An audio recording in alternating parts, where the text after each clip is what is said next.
Image ব্যবহার করার জন্য লাস্ট মুভিতে যেভাবে দেখানো হয়েছে সেভাবেই করতে হবে। যদি এই প্রসেসে কোনো ভুল থাকে তাহলে সমস্যা দেখা দিবে। বিশেষ করে লিঙ্কে যদি ছবি না পায় তাহলে মিচিং দেখাবে এবং সিনে ঠিকমতো আসবে না। আমি এখানে একটা উদাহরণ দেখাবো। আমি একটা ফাইল ওপেন করি, এখান থেকে রিসেন্ট ব্যবহার করা একটা ফাইল আমি ওপেন করি। দেখতে পাচ্ছি আমাকে একটা মেসেজ দিয়েছে, সিন অ্যাসেটস ফোল্ডার মধ্যে ইমেজেস ফোল্ডার মধ্যে গ্যালাকটিক 2K নামে যে পিএনজি ফাইলটা ছিল এই ফাইলটি মিচিং দেখাচ্ছে, মিচিং এক্সটার্নাল ফাইলস, অর্থাৎ একটা এক্সটার্নাল ফাইলকে মিচিং করেছে, এখানে পাচ্ছে না। এখানে ব্রাউজ বাটনে ক্লিক করে অন্য জায়গা থেকে যেখানে ইমেজটি রয়েছে সেখানে নির্বাচন করে দেওয়া যেতে পারে, কিন্তু সেক্ষেত্রে পাথটি পুরাপুরি চেঞ্জ হয়ে যাবে, প্রজেক্ট ফোল্ডার মধ্যে থাকবে না। সেক্ষেত্রে প্রজেক্ট ফোল্ডারটি যদি সরবরাহ করা হয় কোথাও বা অন্য জায়গায় সরানো হয় তখন এই ইমেজটি নিয়ে সমস্যায় পড়তে হবে। তাই এখানে ব্রাউজে ক্লিক করে ব্রাউজ করে পাথটি অন্য জায়গায় দেখিয়ে না দেওয়া ভালো। এখান থেকে কন্টিনিউয়ে ক্লিক করি। দেখতে পাচ্ছি এখানে অবজেক্টটি আসছে, কিন্তু ব্যাকগ্রাউন্ডে যে ইমেজটি আমি সেট করেছিলাম সেই ইমেজটি এখানে নেই। এটা বিস্তারিতভাবে দেখার জন্য এখান থেকে রেফারেন্সেস এখানে ক্লিক করতে হবে এবং এর পাশে অ্যাসেট ট্র্যাকিং এই ডায়লগ বক্সটাকে নিয়ে আসতে হবে। আমি এর উপর ক্লিক করি, দেখতে পাচ্ছি এখানে সমস্ত ম্যাপগুলো দেখা যাচ্ছে এবং এখানে ইমেজটির নাম রয়েছে, এখানে পাথটা দেখাচ্ছে যেখানে ইমেজটি ছিল এবং এখানে দেখাচ্ছে ফাইল মিচিং, অর্থাৎ ফাইলটা পাইনি। এখান থেকে ক্রস করে দেই এবং ফাইলটি আমি ডেস্কটপে সরিয়ে নিয়ে রেখেছি, এর জন্য ডেস্কটপে যাই। দেখতে পাচ্ছি সিন অ্যাসেটস ফোল্ডার মধ্যে ইমেজেস ফোল্ডার মধ্যে যে ইমেজগুলো ছিল সেগুলো আমি ডেস্কটপে নিয়ে এসেছি, তাই পাথটা পাচ্ছে না।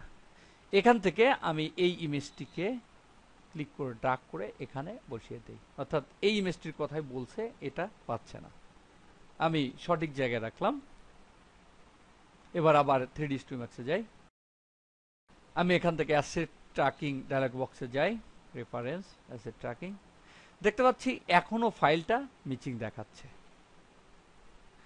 ফাইলটাকে সঠিকভাবে আনার জন্য এটাকে রিসেট করতে হবে এবং পুনরায় ওপেন করতে হবে। আমি এটাকে রিসেট করে দেই, ইয়েস, পুনরায় ফাইলটাকে ওপেন করি। এবার দেখতে পাচ্ছি আবার যে ইমেজটি আমি সেট করেছিলাম সেটা এখানে চলে আসছে। এভাবে কোনো ইমেজের ফাইল মিচিং হলে সেই ইমেজটিকে নিয়ে আসা যায়। আবার অন্যভাবেও এটাকে আনা যায়, আর একটা উপায় রয়েছে, সেটা আমি দেখাই। আমি ম্যাটেরিয়াল এডিটর ডায়লগ বক্সটা এখানে আনবো, এর জন্য কিবোর্ড থেকে এম কিটা প্রেস করি। দেখতে পাচ্ছি ম্যাটেরিয়াল এডিটর ডায়লগ বক্স, এটাকে আমি ডুপ্লিকেট করব, এটাকে ক্লিক করে এর উপর নিয়ে ছেড়ে দিই, অর্থাৎ ডুপ্লিকেট হলো। এবার এই ডিফিউজের সামনে এম এর উপর ক্লিক করি এবং এখান থেকে নিচের দিকে যাই। দেখতে পাচ্ছি বিটম্যাপ এর সামনে এই পাথটা রয়েছে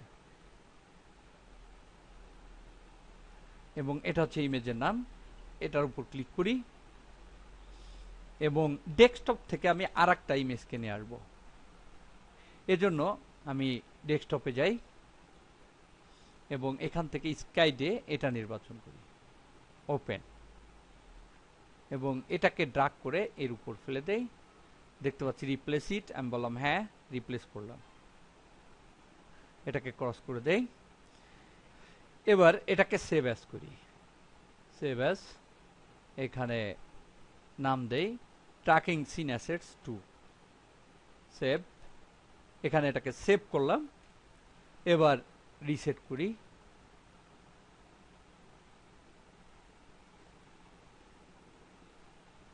এবং যে ইমেজটি ডেস্কটপ থেকে আনা হয়েছে সেটাকে আমি সরিয়ে ইমেজ ফোল্ডারে নিয়ে যাই।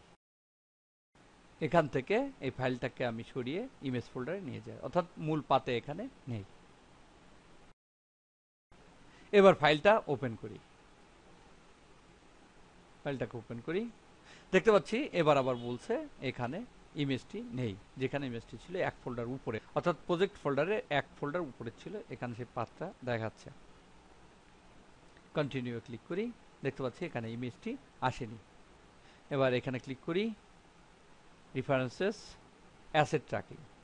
এখানে দেখতে পাচ্ছি ইমেজের নাম এখানে যে ফোল্ডারে ছিল, অর্থাৎ আমার প্রজেক্ট ফোল্ডার থেকে এক ফোল্ডার উপরে ছিল, তাই এই চিহ্নটা আসছে, এবং এখানে ফাইলটা মিচিং তাই দেখাচ্ছে। এখানে আমি সঠিক পাথটি লিখে দেবো, অর্থাৎ এখানে যে পাথটি রয়েছে এই পাথটার জায়গায় ইমেজটি রয়েছে এটা লিখে দেবো। এজন্য পাথ মেনুতে ক্লিক, সেট পাথ এর উপর ক্লিক করতে হবে, অথবা এখানে রাইট ক্লিক, সেট পাথ এর উপর ক্লিক করতে হবে। এখানে পাথটা লিখে দেই, মুছে দেয়, সিন অ্যাসেটস ব্যাকস্ল্যাশ ইমেজেস। এখানে দেখতে পাচ্ছি ফাইলটির নাম, এবং এখানে সঠিক পাথটা অর্থাৎ এখন যেখানে এই ইমেজটা রয়েছে সেই পাথটা লিখে দিলাম। ওকেতে ক্লিক, দেখতে পাচ্ছি পাথটা এখানে চলে আসছে, এখানে ফাউন্ড, এবং এখানে ইমেজটি চলে আসছে। ক্রস করে দেই, দেখতে পাচ্ছি ইমেজটি এখানে চলে আসছে। এভাবে যদি কখনো কোনো ইমেজ কোনো পাথ থেকে সরে যায় তাহলে এই ধরনের সমস্যা হবে। সেক্ষেত্রে ইমেজের পাথটা সঠিক জায়গায় ইমেজটা এনে পাথটা সঠিকভাবে লিখে দিতে হবে, তারপরে ইমেজটা চলে আসবে। এই বিভিন্ন সিনে বিভিন্ন ইমেজ থাকে, এই ইমেজগুলোর পাথটা খুবই গুরুত্বপূর্ণ, তাই পাথটা কাজ শুরুর প্রথমেই সেট করে নেওয়া উচিত কোথায় ইমেজগুলো